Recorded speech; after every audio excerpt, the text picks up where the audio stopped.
নানা ধরনের গুঞ্জন এবং জল্পনা কল্পনার পর অবশেষে বাংলাদেশে পৌঁছেছে পাকিস্তান ক্রিকেট দল।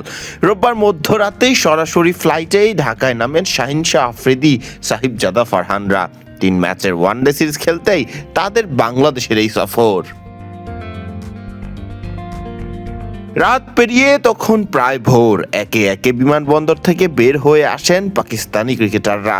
কড়া নিরাপত্তার মধ্যেই যেখান থেকে সরাসরি তাদের নিয়ে যাওয়া হয় টিম হোটেলে। তবে খেলোয়াড়দের আগেই ঢাকা এসে পৌঁছেছিলেন পাকিস্তান দলের কোচিং স্টাফের কয়েকজন।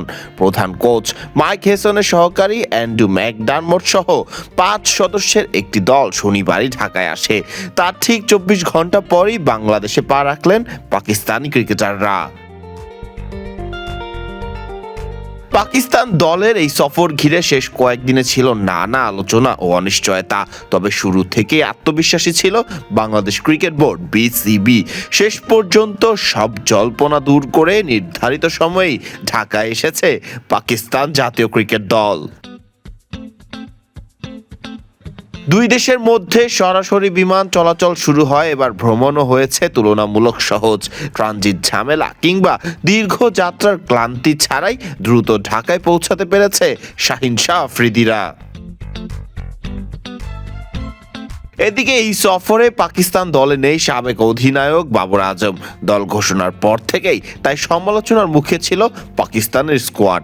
সেই চাপ নিয়েই নতুন মিশনে বাংলাদেশে এসেছে শাহিন শাহ আফ্রিদির দল।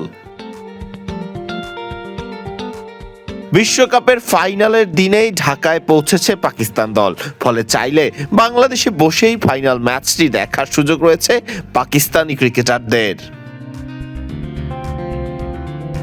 প্রথম ওয়ানডের আগে প্রায় 3 দিন সময় পাচ্ছে সফরকারীরা। সোমবার বিশ্রামে থাকবে দল।